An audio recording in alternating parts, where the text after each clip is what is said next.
എനിക്ക് തോന്നുന്നു തിരുവനന്തപുരം കൊല്ലമൊക്കെ ഒഴിച്ച് ബാക്കി എല്ലാ ഇടങ്ങളിലും നല്ല മഴ പെയ്യുന്നുണ്ട്. രാവിലെ മുതൽ അല്ലെങ്കിൽ ഇന്നലെ രാത്രി മുതൽ തന്നെ അത്യാവശ്യം നല്ല രീതിയിൽ മഴ പെയ്യുന്നുണ്ട്. ഇപ്പോഴും മഴ തുടരുന്നുണ്ട് പലയിടത്തും. പ്രത്യേകിച്ച് ഈ കോഴിക്കോടും വയനാട്ടിലൊക്കെ പോയാൽ അതിശക്തമായ മഴയാണ്, മണ്ണിടിച്ചിലാണ്, ദുരിതമാണ് അവിടെയൊക്കെ. എല്ലാ സ്ഥലങ്ങളിലെയും നിലവിലെ സാഹചര്യങ്ങൾ നമുക്ക് വളരെ വിശദമായി തന്നെ പരിശോധിക്കാം. സംസ്ഥാനത്ത് മഴ മുന്നറിയിപ്പിൽ വീണ്ടും മാറ്റം കൂടി വന്നിട്ടുണ്ട്.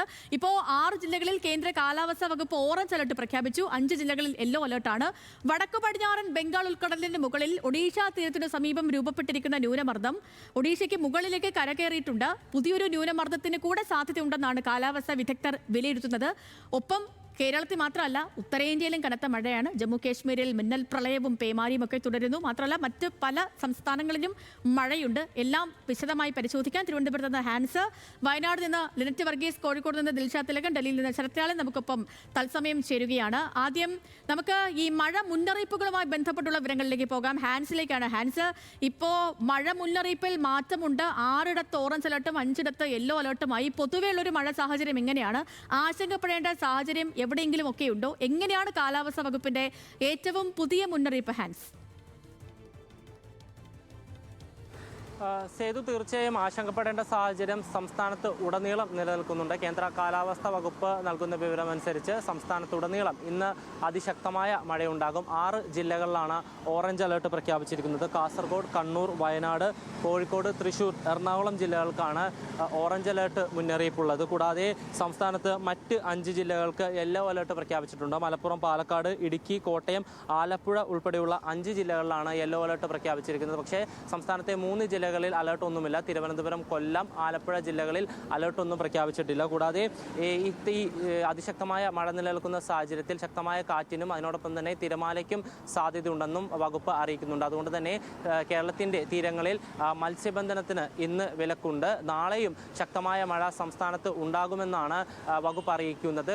കാസർഗോഡ് മുതൽ എറണാകുളം വരെയുള്ള 9 ജില്ലകളിൽ നാളെ യെല്ലോ അലർട്ട് പ്രഖ്യാപിച്ചിട്ടുണ്ട്. കൂടാതെ ഇന്ന് സംസ്ഥാനത്ത് ശക്തമായ മഴ തുടരുന്ന സാഹചര്യത്തിൽ 6 ഡാമുകളിൽ റെഡ് അലർട്ട് പ്രഖ്യാപിച്ചിട്ടുണ്ട്. ബാണാസുര സാഗർ ഡാം, കക്കി, മൂഴിയാർ, കല്ലാർകുട്ടി, ഷോളയാർ, പെരിങ്ങൽകുത്ത് എന്നീ 6 ഡാമുകളിലാണ് റെഡ് അലർട്ട് പ്രഖ്യാപിച്ചിരിക്കുന്നത്. ഡാമുകളുടെ വൃഷ്ടിപ്രദേശത്തുള്ളവർക്ക് ജാഗ്രതാ നിർദ്ദേശവും നൽകിയിട്ടുണ്ട്. സേതു.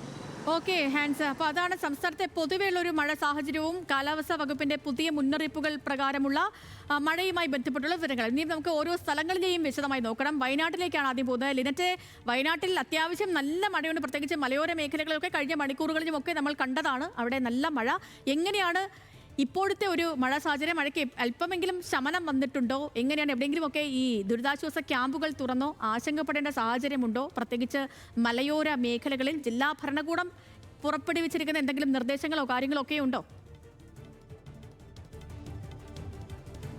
ചെയ്തു. നിലവിൽ വയനാട്ടിൽ ശക്തമായ മഴയായിരുന്നു കഴിഞ്ഞ മണിക്കൂറുകളായി പെയ്തുകൊണ്ടിരിക്കുന്നത്. നിലവിൽ ഇപ്പോൾ മഴയ്ക്ക് ചെറിയ തോതിലുള്ള ശമനം ഉണ്ടെങ്കിൽ പോലും ശക്തമായ മഴ ഇടവിട്ട് പെയ്തുകൊണ്ടിരിക്കുകയാണ്. ഞാനിപ്പോൾ നിൽക്കുന്നത് ഈ ഒരു വയനാട് വ്യൂ പോയിന്റ് അടുത്താണ്. താമരശ്ശേരി ചുരത്തിനടുത്ത് കഴിഞ്ഞ 1:30 ചുരത്തിലെ മണ്ണിടിച്ചിലുണ്ടായിരിക്കുന്നത്.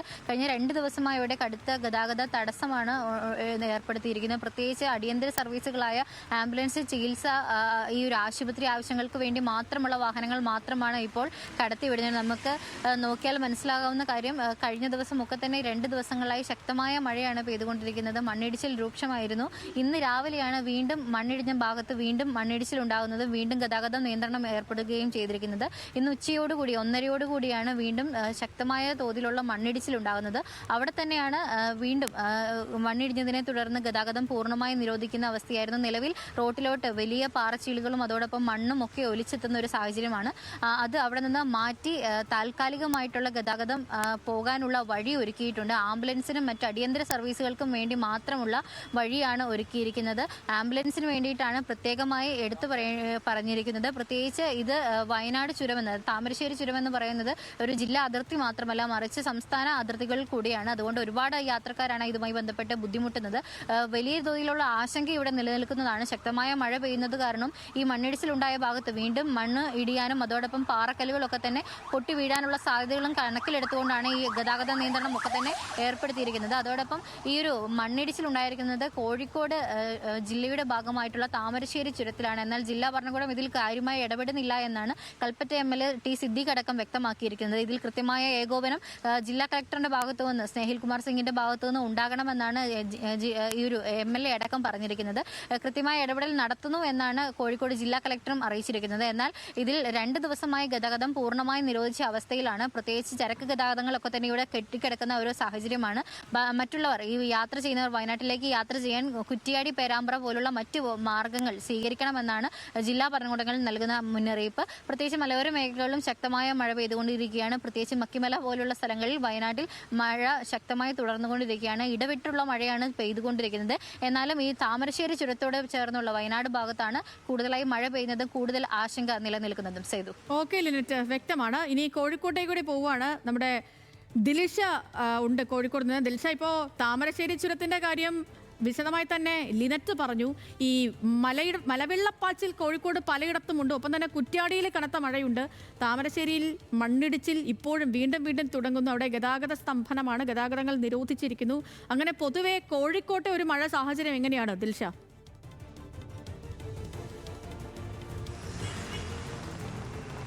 സേതു, കോഴിക്കോട് ഇന്നലെ രാത്രി ഏകദേശം രാത്രിയോട് കൂടി തന്നെ മഴ ശക്തിയായ ഒരു സാഹചര്യമാണുള്ളത്. ഇന്ന് രാവിലെയൊക്കെ തന്നെ നേരിയ തോതിലുള്ള മഴയായിരുന്നു ഉണ്ടായിരുന്നത്. ഇന്ന് ഉച്ചയോട് കൂടിയിട്ട് മഴ വീണ്ടും ശക്തി പ്രാപിക്കുന്ന ഒരു സാഹചര്യം ഉണ്ടായി. മലയോര മേഖലകളിലൊക്കെ തന്നെ ശക്തമായിട്ട് ഉള്ള മഴയാണുള്ളത്. കാവിലുംപാറ അതുപോലെ തന്നെ മരുതോങ്കര ഭാഗങ്ങളിലൊക്കെ നല്ല മഴയുണ്ട്. അതുപോലെ തന്നെ അടിവാരത്തോട് ചേർന്നിട്ടുള്ള പൊട്ടിക്കൈ പുഴയിൽ മലവെള്ളപ്പാച്ചിലുണ്ടായിട്ടുണ്ട്. ജനവാസ മേഖലയാണ്. ഈ പ്രദേശത്ത് പുഴയോരത്തുള്ളവർക്കൊക്കെ ജാഗ്രതാ നിർദ്ദേശം നൽകിയിട്ടുണ്ട്. നിലവിൽ അവിടെ നിന്ന് പ്രദേശവാസികളെ മാറ്റി താമസിപ്പിക്കേണ്ട ഒരു സാഹചര്യമൊന്നുമില്ല, അപകടാവസ്ഥയൊന്നുമില്ല എന്നുള്ളതാണ് അധികൃതരിൽ നിന്ന് ലഭിക്കുന്ന വിവരം. അതുകൊണ്ട് തന്നെ അവർക്കൊരു ജാഗ്രതാ നിർദ്ദേശം നൽകിയിട്ടുണ്ട്. ആരെയും മാറ്റി പാർപ്പിക്കേണ്ട സാഹചര്യമില്ല. അതുപോലെ തന്നെ തൊട്ടിൽപ്പാലം പുഴയിലും ജലനിരപ്പ് ഉയരുന്നുണ്ട്. ജില്ലയിലെ പുഴകളിലെ ജലനിരപ്പ് കാര്യമായിട്ട് ഉയരുന്ന ഒരു സാഹചര്യം നിലവിലുണ്ട്. അതുപോലെ തന്നെ കുറ്റ്യാടിയിലേക്ക് പോവുകയാണെങ്കിൽ നമുക്ക് താമരശ്ശേരിയിലെ കാര്യം അറിയാം, മണ്ണിടിച്ചിലിനെ കുറിച്ചുള്ള വിവരങ്ങൾ അറിയാം. അതുപോലെ ഇപ്പോൾ ഏകദേശം ഉച്ചയോടുകൂടി കുറ്റ്യാടി ചുരത്തിൽ പക്രന്തളത്തിനോട് ചേർന്നുള്ള ഭാഗത്ത് നേരിയ തോതിൽ മണ്ണിടിച്ചിലുണ്ടായി. എന്നാൽ വലിയ തോതിലുള്ള ആശങ്കയൊന്നും ഇവിടെ നിലനിൽക്കുന്നില്ല. ഗതാഗത തടസ്സവുമില്ല, വാഹനങ്ങൾ കടന്നു പോകുന്നുണ്ട്. ഫയർഫോഴ്സ് എത്തി മണ്ണും പാറകളും എല്ലാം അവിടുന്ന് നീക്കം ചെയ്തു. നിലവിൽ ഇരുവശങ്ങളിലൂടെയും വാഹനങ്ങൾ കടത്തിവിടുന്നുണ്ട്. കോഴിക്കോട് മൊത്തത്തിൽ പറയുകയാണെങ്കിൽ ഉച്ചയോട് കൂടിയൊക്കെ മലയോര മേഖലകളിൽ ശക്തമായിട്ടുള്ള മഴയുണ്ടായിരുന്നു. ഇപ്പോൾ വൈകിട്ടോട് കൂടി നഗരപ്രദേശങ്ങളിലും മഴ ശക്തി പ്രാപിക്കുന്ന ഒരു സാഹചര്യമാണ് നിലവിലുള്ളത്. അതിൽ മറ്റൊരു പ്രധാനപ്പെട്ട കാര്യം, താമരശ്ശേരി ചുരത്തിലെ പ്രശ്നങ്ങളിൽ ഇടപെടുന്നില്ല എന്ന ടി സിദ്ദീഖ് MLAയുടെ ഒരു ആരോപണം ഉണ്ടായിരുന്നു. ജില്ലാ ഭരണകൂടം, കോഴിക്കോട് ജില്ലാ ഭരണകൂടം ഇടപെടുന്നില്ല, ജില്ലാ കളക്ടർ സ്ഥലം സന്ദർശിക്കുന്നില്ല എന്നതടക്കമുള്ള കാര്യങ്ങളിൽ. എന്നാൽ ജില്ലാ കളക്ടർ അതിലൊരു വ്യക്തത വരുത്തിയിട്ടുണ്ട്. അല്പസമയം മുമ്പ് അദ്ദേഹം ന്യൂസ് മലയാളത്തോട് പ്രതികരിച്ചിട്ടുണ്ടായിരുന്നു. കോഴിക്കോട് ജില്ലാ ഭരണകൂടത്തിൻ്റെ പ്രതിനിധികൾ കൃത്യമായിട്ട് താമരശ്ശേരി ചുരത്തിൽ എത്തുന്നുണ്ട്. അവിടുത്തെ വിവരങ്ങൾ അതാത് സമയം തന്നെ ജില്ലാ ഭരണകൂടത്തെ അറിയിക്കുന്നുണ്ട്. ജിയോളജി വകുപ്പ് അടക്കമുള്ള ആളുകൾ സ്ഥലത്ത് പരിശോധന നടത്തുന്നുണ്ട്. മാത്രമല്ല ഡെപ്യൂട്ടി കളക്ടർ, തഹസിൽദാർ ഉൾപ്പെടെയുള്ളവർ സ്ഥലത്തുണ്ട്. അവരിൽ നിന്ന് കൃത്യമായിട്ട് വിവരങ്ങൾ അതാത് സമയങ്ങളിൽ എത്തുന്നുണ്ട്. അതാത് പ്രവർത്തനങ്ങൾ, അവിടുത്തെ പ്രവർത്തനങ്ങൾ അതാത് സമയത്ത് തന്നെ ഏകോപിപ്പിക്കാൻ ജില്ലാ ഭരണകൂടത്തിന് സാധിക്കുന്നുണ്ട്. നിലവിൽ നമുക്ക് അറിയേണ്ടതുണ്ട്, അതായത് അവിടെ ഇനിയും ആശങ്ക നിലനിൽക്കുന്നുണ്ടോ, വലിയ രീതിയിലുള്ള പ്രശ്നങ്ങളുണ്ടോ എന്നതടക്കമുള്ള കാര്യങ്ങളിലൊക്കെ ഇനിയും പരിശോധനകൾ കാര്യമായിട്ട് തന്നെ നടത്തേണ്ടതുണ്ട്. അതിനുശേഷം മാത്രമേ ഈ ചുരത്തിലെ ഗതാഗതം പുനഃസ്ഥാപിക്കാൻ സാധിക്കൂ എന്നാണ് കളക്ടർ അറിയിക്കുന്നത്. മൊത്തത്തിൽ പറയുകയാണെങ്കിൽ കോഴിക്കോട് ജില്ലയിൽ നല്ല രീതിയിലുള്ള മഴയുണ്ട്, മലവെള്ളപ്പാച്ചിലുണ്ട്. അതുപോലെ തന്നെ റോഡുകളൊക്കെ വെള്ളത്തിൽ അടിയിലാവുന്ന ഒരു സാഹചര്യം ഉണ്ട്. സേതു. ശരി ദിൽഷ, ഇപ്പോഴും അവിടെ മഴ തുടരുകയാണ്. സേഫായിട്ട് നിൽക്കൂ ദിൽഷ. ഈ മാത്രമല്ല കോഴിക്കോടിനെ സംബന്ധിച്ച് കുറേ ഇങ്ങനെയുള്ള കാര്യങ്ങളും കൂടെ ഉണ്ടല്ലോ, മലവെള്ളപ്പാച്ചിലും ഈ മണ്ണിടിച്ചിലും ഒക്കെയും എപ്പോഴും വാർത്തകളിൽ വരുന്നതാണ്. ഇപ്പോഴും അങ്ങനെ തന്നെയാണ്. അതുകൊണ്ട് സേഫായിട്ട് നിൽക്കൂ. നമുക്കിനി നമ്മുടെ മറ്റ് സംസ്ഥാനങ്ങളിലെ മഴ സാഹചര്യം കൂടി നോക്കണം. കാരണം കേരളത്തിൽ മാത്രമല്ല, ഉത്തരേന്ത്യയിൽ നല്ല മഴയാണ്. ശരത്തുണ്ട് നമുക്കിപ്പം. ശരത്ത്, ഉത്തരേന്ത്യയിൽ അത്യാവശ്യം നല്ല മഴയാണ്. പ്രത്യേകിച്ച് ജമ്മു കാശ്മീരിൽ മിന്നൽ പ്രളയവും 36 പേർക്ക് ജീവൻ നഷ്ടപ്പെട്ടു എന്നുള്ള വിവരങ്ങൾ വരുന്നു. എങ്ങനെയാണ് പൊതുവെ ഇപ്പോൾ ഈ നമുക്ക് ദേശീയ തലത്തിൽ നിന്നും മഴയുമായി ബന്ധപ്പെട്ട് പ്രേക്ഷകരിലേക്ക് എത്താനുള്ളത്? മഴയ്ക്ക് ജമ്മു കാശ്മീരിലടക്കം നേരിയ ശമനമെങ്കിലും ഉണ്ടോ? എന്താണ് സംസ്ഥാനങ്ങളിലെ നിലവിലെ ഒരു മഴ സാഹചര്യം? സേതുലക്ഷ്മി, ജമ്മു കാശ്മീർ കഴിഞ്ഞ 52 വർഷത്തിന് ശേഷമാണ് ഇത്തരം തീവ്രമായ മഴ പെയ്യുന്നത് എന്നാണ് കാലാവസ്ഥാ നിരീക്ഷണ കേന്ദ്രം പറയുന്നത്. ജമ്മു കാശ്മീരിൽ മാത്രമല്ല, ഹിമാചൽ പ്രദേശ്, അതേപോലെ ഉത്തരാഖണ്ഡ് എന്നീ സ്ഥലങ്ങളിലൊക്കെ തന്നെ ശക്തമായ മഴ തുടരുന്നു. മേഘവിസ്ഫോടന ഭീഷണിയുണ്ട്. ഏതായാലും ഇപ്പോഴും രക്ഷാപ്രവർത്തകർക്ക് പൂർണ്ണരൂപയിൽ രക്ഷാപ്രവർത്തനം നടത്താൻ കഴിയാത്ത അവസ്ഥയാണ് ജമ്മു കാശ്മീരിലെ പല ദുരന്ത മേഖലകളുമുള്ളത്. കാരണം അത്ര കനത്ത പ്രതികൂല കാലാവസ്ഥയാണ്. അതുപോലെ തന്നെ ജമ്മു ശ്രീനഗർ പാത അടച്ചിട്ട് ഇന്ന് രണ്ടാമത്തെ ദിവസമാണ്. ജമ്മുവിലെ മുഴുവൻ സ്കൂളുകൾക്കും അവധി പ്രഖ്യാപിച്ചിട്ടുണ്ട്, ഓഫീസുകളും. കാരണം ജലനിരപ്പ് പ്രമുഖമായ 3 നദികളെയും ജലനിരപ്പ് അപകടമായ രീതിയിൽ ഉയർന്നു കഴിഞ്ഞു. അതേപോലെ തന്നെ ഡൽഹിയിലും കനത്ത മഴ തന്നെയാണ്. ഓറഞ്ച് അലേർട്ട് ഉണ്ട് ഡൽഹിയിൽ. ഡൽഹി യമുന അപകട സാധ്യതാ മേഖലകളിൽ കടന്ന് ഉയർന്ന ജലനിരപ്പ് കാണിച്ചു തുടങ്ങിയിരിക്കുന്നു. ഇതും ഡൽഹിയെ സംബന്ധിച്ചോളം വളരെ വെള്ളക്കെട്ട് ഭീഷണി ഉയർത്തുന്നുണ്ട്. ഇപ്പോൾ വളരെ പ്രധാനപ്പെട്ട വാർത്ത വരുന്നത് തെലുങ്കാനയിലും പ്രളയക്കെടുതി രൂക്ഷമെന്നാണ്. കാമറഡി ജില്ലയിൽ നിരവധി വാഹനങ്ങളടക്കം ഒഴുകിപ്പോയി. ദേശീയപാത നാഗപ്പൂരിലേക്കുള്ള പ്രധാനപ്പെട്ട ദേശീയപാതയിലെ ഗതാഗതം നിരോധിച്ചു.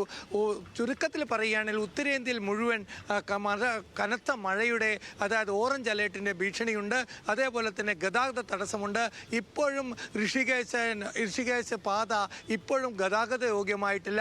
ഉത്തരകാശി വരെ മാത്രമാണ് ഗതാഗതമുള്ളൂ. അവിടുന്ന് അങ്ങോട്ടുള്ള ഗതാഗതം പൂർണ്ണമായി നിരോധിച്ചിരിക്കുകയാണ്. ഇപ്പോൾ ദേശീയപാത ഹിമാചൽ പ്രദേശിലെ കുളു മണാലി ദേശീയപാതയും അടച്ചിട്ടിരിക്കുകയാണ്. പല സ്ഥലത്തും ട്രക്കുകൾ കുടുങ്ങിക്കിടക്കുകയാണ്, ആൾക്കാർ കുടുങ്ങിക്കിടക്കുകയാണ്. ഇവരെ രക്ഷപ്പെടുത്താനുള്ള ശ്രമങ്ങൾ ദുരന്ത നിവാരണ സേനയും സൈന്യവും ചെയ്യുന്നുണ്ട്. എന്നാൽ ജമ്മു കാശ്മീരിലാണ് ഇപ്പോൾ മഴയുടെ ഏറ്റവും കൂടുതൽ കെടുതി അനുഭവിക്കുന്നത്. വൈഷ്ണോദേവി യാത്രാ മാർഗത്തിലുണ്ടായ മേഘവിസ്ഫോടനത്തിൽ മരണം 41 എന്നാണ് ഏറ്റവും ഒടുവിൽ ലഭിക്കുന്ന വിവരം. ഏതായാലും കുറച്ച് CRPF അടക്കമുള്ള 40ഓളം ദുരന്ത സേനാ അംഗങ്ങളും കുടുങ്ങിക്കിടക്കുന്നുണ്ട് എന്ന ഒരു വിവരം ഇപ്പോൾ പുറത്തു വരുന്നുണ്ട്. ഏതായാലും മേഘവിസ്ഫോടന സാധ്യത ജമ്മു കാശ്മീർ അവസാനിച്ചിട്ടില്ല, പ്രളയഭീതിയും അവസാനിച്ചിട്ടില്ല എന്ന് തന്നെ കാലാവസ്ഥ നൽകുന്ന സൂചന. ഏതായാലും ഡൽഹിയിലെ യമുനയുടെ ജലനിരപ്പ് അപകട രേഖയ്ക്ക് മുകളിൽ ഉയർന്നത് ഡൽഹിയിൽ ആശങ്കയുണ്ടായിട്ടുണ്ട്. ഡൽഹിയിലും മഴ പെയ്തുകൊണ്ടിരിക്കുകയാണ്. സേതുലക്ഷ്മി. ഓക്കെ ശരത്ത്, ശരി. അപ്പോൾ മുഴുവൻ ഒരു മഴ സാഹചര്യങ്ങളിൽ പ്രേക്ഷകരിലേക്ക് എത്തിക്കുകയായിരുന്നു നമ്മുടെ പ്രതിനിധികളെല്ലാം. ദേശീയ തലത്തിലെ മഴ സാഹചര്യം, പല സംസ്ഥാനങ്ങളിലെ മഴ സാഹചര്യം ഡൽഹിയിൽ നിന്ന് ശരത്ത്, പിന്നെ സംസ്ഥാനത്തേത് ലിനറ്റ് വർഗീസും ദിൽഷ തിലകനും ഹാൻസ് ജോണുമാണ് പ്രേക്ഷകരിലേക്ക് എത്തിച്ചത്.